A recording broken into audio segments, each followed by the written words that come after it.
ബ്ലോഗിന്റെ പുതിയൊരു വീഡിയോയിലേക്ക് എല്ലാവർക്കും സ്വാഗതം. ഞാനിപ്പോൾ 4-5 മാസമായി വീഡിയോ മറ്റും ചെയ്തിട്ട് കിഡ്നി സംബന്ധമായിട്ടുള്ള അസുഖം മൂലം ഹോസ്പിറ്റലിൽ അഡ്മിറ്റ് ആയിരുന്നു. ഇപ്പോൾ ട്രാൻസ്പ്ലാന്റ് കഴിഞ്ഞ് ജീവിതത്തിലേക്ക് തിരിച്ചു വരുന്ന ഒരു സമയമാണ്. ഇപ്പോൾ ഇങ്ങനെ ഒരു വീഡിയോ ചെയ്യാനുള്ള കാരണം എന്തെന്ന് വെച്ച് കഴിഞ്ഞാൽ, എന്നെ പോലെ തന്നെ കിഡ്നി സംബന്ധമായിട്ടുള്ള അസുഖം അനുഭവിക്കുന്ന ഒരുപാട് ആൾക്കാർ പേഴ്സണലായിട്ടും അല്ലാതെയും എനിക്ക് മെസ്സേജ് അയച്ച് ചോദിക്കാറുണ്ട്. എന്താണ് ഇങ്ങനെയുള്ള അസുഖം വരാനുള്ള കാരണം, അല്ലെങ്കിൽ ഇങ്ങനെ ഒരു അസുഖം വന്നു കഴിഞ്ഞാൽ മുന്നോട്ട് നമ്മൾ എങ്ങനെയാണ് ട്രീറ്റ്മെന്റ് ചെയ്യുന്നത്, അങ്ങനെയുള്ള ഒരുപാട് ചോദ്യങ്ങൾ എൻ്റെ അടുത്ത് ചോദിക്കുന്നുണ്ട്. അപ്പം എനിക്കറിയാവുന്ന കാര്യങ്ങൾ എന്താണ് ഞാൻ നിങ്ങളോട് തന്നെ ഷെയർ ചെയ്യാം. ഇപ്പോഴും സാധാരണക്കാരായ ഒരുപാട് ആൾക്കാർക്ക് അറിയില്ല ഇങ്ങനെ ഒരു അസുഖം വന്നു കഴിഞ്ഞാൽ മുന്നോട്ട് എങ്ങനെയാണ് ചികിത്സിക്കേണ്ടത്, അതുപോലെ തന്നെ ഇതിന്റെ ആരംഭ ലക്ഷണങ്ങൾ എന്തൊക്കെയാണെന്നുള്ളത്. അപ്പോൾ അവർക്കും കൂടി വേണ്ടിയിട്ടാണ് ഇങ്ങനെ ഒരു വീഡിയോ ഞാൻ ചെയ്യുന്നത്. അതുപോലെ തന്നെ എനിക്ക് ഇങ്ങനെ ഒരു അസുഖം വരാനുള്ള കാരണവും മുന്നോട്ടുള്ള ചികിത്സാ രീതികളുമാണ് ഞാൻ ഈ വീഡിയോയിൽ പറയാൻ പോകുന്നത്. ഞാൻ ഈ വീഡിയോ അപ്ലോഡ് ചെയ്യാൻ പോകുന്നത് പാർട്ടായിട്ടാണ്. നമ്മൾ ഒറ്റയടിക്ക് ഇത് വീഡിയോ ഇട്ട് കഴിഞ്ഞാൽ ആർക്കും ഒന്നും മനസ്സിലാവത്തില്ല. അപ്പോൾ ഓരോ ഘട്ടം അനുസരിച്ചായിരിക്കും ഞാൻ വീഡിയോ അപ്ലോഡ് ചെയ്യുന്നത്. നിങ്ങൾ എല്ലാവരും ഈ വീഡിയോ കാണുന്നത് നിങ്ങൾക്ക് ഉപകാരപ്പെട്ടെന്ന് തോന്നിക്കഴിഞ്ഞാൽ നിങ്ങൾ ഷെയർ ചെയ്ത് മറ്റുള്ളവരിലേക്ക് എത്തിക്കണം. അന്നേരം നമുക്ക് നേരെ വീഡിയോയിലോട്ട് പോകാം. നമുക്ക് ഈ ഒരു അസുഖം വരുന്നതിന് മുമ്പ് നമുക്ക് നമ്മുടെ ശരീരം കാണിച്ചു തരുന്ന ലക്ഷണങ്ങൾ എന്തൊക്കെയാണെന്ന് നമുക്ക് നോക്കാം. ഓരോ വ്യക്തിക്കും ഓരോ രീതിയിലായിരിക്കും. പൂർണ്ണ ആരോഗ്യവാനായിട്ടുള്ള ഒരു മനുഷ്യനാണെങ്കിൽ നമുക്ക് ഇതൊന്നും പെട്ടെന്ന് എത്ര സിമ്പിൾ കാണിച്ചാൽ നമുക്ക് പെട്ടെന്ന് മനസ്സിലാക്കാൻ സാധിക്കത്തില്ല. ഇപ്പൊ എനിക്ക് സംഭവിച്ചത് എന്താണെന്ന് വെച്ച് കഴിഞ്ഞാൽ, ഞാൻ UAE വർക്ക് ചെയ്യുന്ന സമയത്ത് വിസ റിന്യൂവലായിട്ട് ബന്ധപ്പെട്ട് മെഡിക്കൽ എടുക്കാൻ പോയപ്പോൾ എനിക്ക് BP കൂടുതലായിട്ട് കാണിച്ചു. പക്ഷെ ഞാൻ അത്ര കാര്യമായിട്ട് എടുത്തില്ല. അപ്പം കുറച്ച് ദിവസം കൂടെ കഴിഞ്ഞു, റൂമിലൊക്കെ വന്ന് കുറച്ച് ദിവസം കഴിഞ്ഞ് കഴിഞ്ഞപ്പോഴത്തേക്കിനാണെങ്കിൽ നല്ല വിമ്മിഷ്ടം എനിക്ക് അനുഭവപ്പെടുകയും അതുപോലെ തന്നെ തലയ്ക്കകത്ത് നല്ല പെരുപ്പും, അതുമാത്രമല്ല യൂറിനിൽ കൂടെ നല്ലപോലെ പതയും പോകാൻ തുടങ്ങി. അങ്ങനെ ഞാൻ അടുത്തുള്ള ഹോസ്പിറ്റലിൽ പോവുകയും ഡോക്ടറുടെ നിർദ്ദേശപ്രകാരം ബ്ലഡും യൂറിനും ഒക്കെ ടെസ്റ്റ് ചെയ്ത് റിസൾട്ട് വന്നപ്പോഴാണ് അറിയുന്നത് ബ്ലഡിൽ ക്രിയാറ്റിൻ്റെ അളവ് കൂടുതലാണ്, അതുപോലെ തന്നെ യൂറിനിൽ പ്രോട്ടീൻ്റെ അളവ് കൂടുതലാണെന്നുള്ളതും. അപ്പം ഈ ക്രിയാറ്റിൻ എന്ന് പറയുന്ന സംഭവം ഇതിനു മുന്നേ നമുക്ക് വലിയ ധാരണയോ കാര്യങ്ങളൊന്നും ഇല്ല. പക്ഷേ ഇത് പറഞ്ഞു കേട്ടപ്പോൾ തന്നെ എന്താണ് ആ ഒരു സമയത്ത്, അല്ലെങ്കിൽ ക്രിയാറ്റിൻ എന്നൊക്കെ പറഞ്ഞപ്പോൾ ഞാൻ ശരിക്കും പറഞ്ഞാൽ ഞെട്ടിപ്പോയി. അത് കഴിഞ്ഞപ്പോഴാണ് ഡോക്ടർ പറഞ്ഞത് ക്രിയാറ്റിൻ കൂടുന്നത് എന്തുകൊണ്ടാണെന്ന് വെച്ച് കഴിഞ്ഞാൽ നമ്മുടെ കിഡ്നി ഡാമേജ് ആകുമ്പോഴാണ് ക്രിയാറ്റിൻ കൂടുന്നത്. അതുപോലെ തന്നെ യൂറിനിൽ കൂടെ പ്രോട്ടീൻ വരുന്നതും കിഡ്നിയുടെ ഡാമേജ് ആവുന്നതിൻ്റെ ഒരു ആരംഭ ഘട്ടത്തിലാണെന്ന്.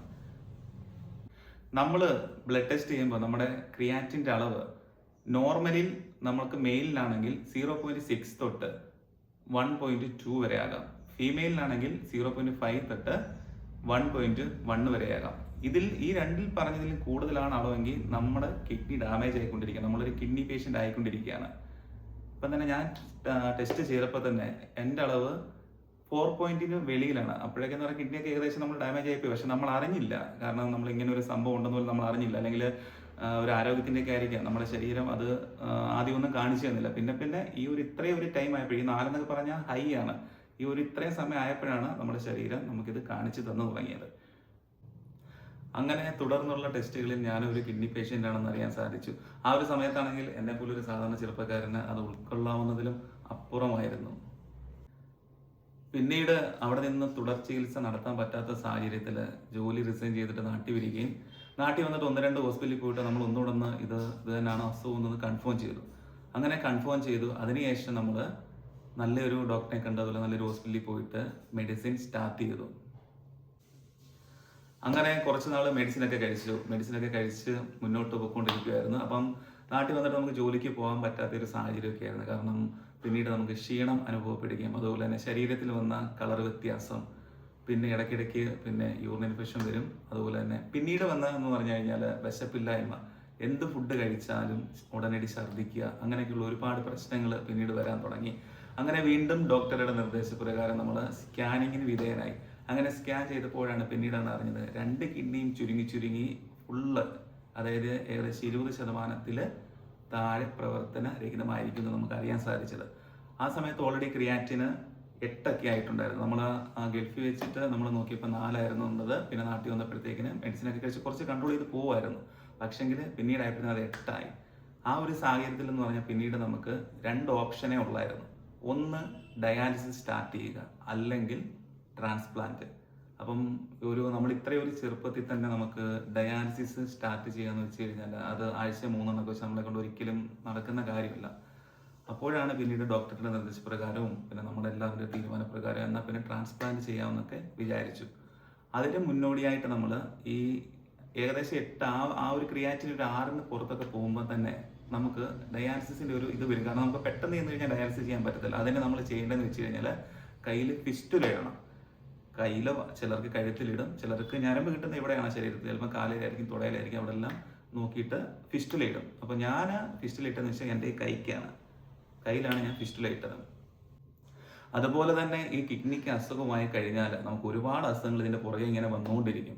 ഒന്നാമത്തെ യൂറിക് ആസിഡ് കൂടും, അതുപോലെ തന്നെ പൊട്ടാസ്യത്തിൻ്റെ അളവ് കൂടും, അതുപോലെ തന്നെ ക്രിയാറ്റിന്, BP, ഇതെല്ലാം കിഡ്നിയുടെ അസുഖമായിട്ട് ബന്ധപ്പെട്ട അസുഖങ്ങളാണ്. അപ്പോൾ നമുക്ക് ഇതിനെല്ലാം മെഡിസിൻ കഴിച്ച് തുടങ്ങേണ്ട ഒരു അവസ്ഥയും കൂടെ വരും. അതുപോലെ തന്നെ ഫിസ്റ്റുലയെക്കുറിച്ച് ഒരുപാട് പറയാനുണ്ട്. അത് ഞാൻ എന്തായാലും അടുത്ത വീഡിയോയ്ക്ക് ഞാൻ പറയാം. അതുപോലെ തന്നെ ഞാൻ നേരത്തെ ഒരു കാര്യം പറഞ്ഞിട്ടുണ്ടായിരുന്നു, ഓരോരുത്തർക്കും ഓരോ രീതിയിലായിരിക്കും ഈ ലക്ഷണങ്ങൾ കാണിച്ചു കൊടുക്കുന്നത്. അതായത് കിഡ്നിക്ക് അസുഖം വരുമ്പോൾ ലക്ഷണങ്ങൾ ചിലർക്കാണെങ്കിൽ കണ്ണിൽ ഒരു മഞ്ഞപ്പ് പോലെ കാണിക്കും. അതുപോലെ തന്നെ മുഖത്തിൻ്റെ നമ്മുടെ ഫേസിൽ ഇവിടെയൊക്കെ വരുന്ന ഈ ബ്ലാക്ക് കളർ ഫുള്ള് ബ്ലാക്ക് ആവും.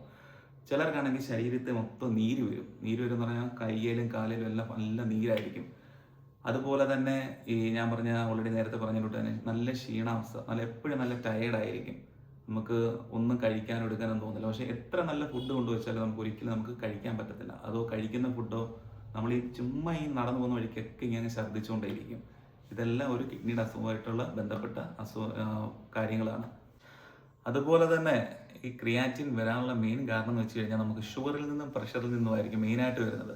അതുപോലെ തന്നെ നമ്മൾ ഒരിക്കലും ടെൻഷൻ അടിക്കാൻ പാടില്ല. നമ്മളിപ്പോൾ ഇങ്ങനെ ഒരു അസുഖം വന്നെങ്കിൽ, ഇതെന്നല്ല ഏതൊരു അസുഖം വന്നാൽ പോലും പ്രത്യേകിച്ച് ഈ ഒരു കിഡ്നിയുടെ അസുഖത്തിൽ നമ്മൾ ഒരിക്കലും ടെൻഷൻ അടിക്കാൻ പാടില്ല. ടെൻഷൻ അടിച്ചു കഴിഞ്ഞാൽ നമ്മുടെ ക്രിയാറ്റിൻ്റെ അളവ് കണ്ടമാനം നമുക്ക് കൂടും. അതുകൊണ്ട് അത് പ്രത്യേകം ശ്രദ്ധിക്കണം.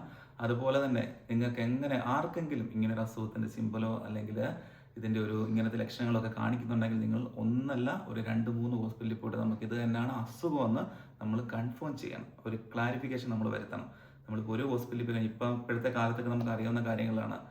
പലയിടത്തും ചെന്നാലും ചിലപ്പം ഏതെങ്കിലും ഒരു ഹോസ്പിറ്റലിൽ പോയിട്ട് കഴിഞ്ഞാൽ ചിലപ്പോൾ എന്തെങ്കിലും ഒരു തെറ്റ് പറ്റാൻ ചാൻസ് ഉണ്ട്. അപ്പോൾ അതുകൊണ്ട് നമ്മൾ ഒരിടത്ത് പോയിട്ട് മാത്രം നമ്മൾ ഒരിക്കലും നമ്മൾ അസുഖത്തെ വിലയിരുത്താൻ നിൽക്കില്ല.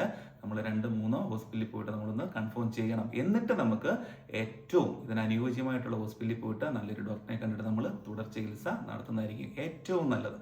അതുപോലെ തന്നെ ഫിസ്റ്റുലയെക്കുറിച്ച് ഒരുപാട് കാര്യങ്ങളുണ്ട്. ഫിസ്റ്റുല മാത്രമല്ല, ട്രാൻസ്പ്ലാന്റിനെ പറ്റിയും ട്രാൻസ്പ്ലാന്റ് ചെയ്യണമെങ്കിൽ എന്തൊക്കെ കാര്യങ്ങൾ ചെയ്യണം, അതിന് എന്തൊക്കെ നിയമവ്യവസ്ഥകളുണ്ട്, അല്ലെങ്കിൽ നമുക്ക് ആർക്കൊക്കെ ഇത് ഡൊണേറ്റ് ചെയ്യാൻ പറ്റും കിഡ്നി, അങ്ങനെ ഒരുപാട് കാര്യങ്ങൾ നമ്മൾ മനസ്സിലാക്കാനുണ്ട്. അതൊക്കെ നമുക്ക് വരുന്ന വീഡിയോയിൽ നമുക്ക് അതിനെപ്പറ്റിയൊക്കെ നമുക്ക് സംസാരിക്കാം. അന്നേരം ഇത്രയും നിങ്ങൾക്ക് ഉപകാരപ്പെട്ടു അല്ലെങ്കിൽ നിങ്ങൾക്ക് അത് ഉപകാരപ്പെടും എന്ന് തോന്നിക്കഴിഞ്ഞാൽ നിങ്ങൾ തീർച്ചയായിട്ടും വീഡിയോ കണ്ടിട്ട് നിങ്ങൾ ഷെയർ ചെയ്യണം. അതുപോലെ തന്നെ നിങ്ങൾക്ക് എല്ലാവർക്കും ഈ വീഡിയോ ഇഷ്ടപ്പെടുന്നു വിചാരിക്കുന്നു. അന്നേരം നമുക്ക് അടുത്ത വീഡിയോയിൽ നമുക്ക് വീണ്ടും കാണാം. അതുവരെ എല്ലാവർക്കും ബൈ.